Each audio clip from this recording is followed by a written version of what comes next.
So this video is not meant to give you every piece of knowledge that I have about a TDIU claim, just about this form, how to fill it out, when to fill it out, and what it's used for. So let's hit those high notes real quick.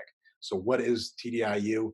TDIU is a 100% rating when you can show that your service-connected disability or disabilities prevent you from getting or keeping substantially gainful activity.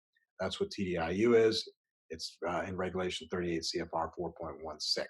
So when do you use this form? Anytime that you believe that your service-connected disability or a disability or disabilities that you're trying to get service-connected play a role in causing you to be unable to get and keep substantially gainful activity, then go ahead and submit this form in here. Submit the form in, fill it out to the best of your ability, keep notes on why you put information in there, keep a folder with the supporting documentation wherever possible. If something is going to be asked for by the VA anyway, some of these medical records and employment records, if you know they're going to ask for them anyway, get them in advance and submit the relevant ones with the form. That way they have what they need from the outset and there's no need to waste time.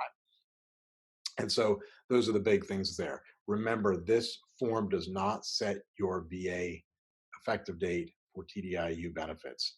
That is set by a completely different set of rules. We talked about it a little bit earlier in the video, but don't think that by putting this form in that you're bookmarking your effective date. The VA will use this as your effective date, often wrongly, and 80 to 90% of the time that we've seen that come up, we've been able to get the date fixed. In some cases, these things can go back, decades.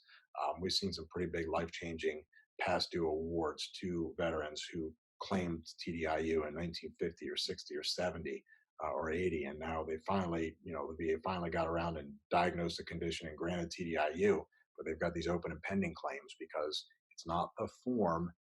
It's not the form for TDIU that triggers your effective date. It's when you first submitted cogent evidence of unemployability with a claim either seeking an increased rating for a disability or an original claim seeking the maximum rating. And then if the VA does not adjudicate TDIU in a ratings decision or a final board decision, it's left open and pending until they do. So just keep that in mind. This form is not about effective dates. It's about giving the VA the information they need to grant your claim and in some cases to deny your claim. But the primary function of 21-8940 is to ensure that you do not get administratively denied TDIU because you didn't submit this form.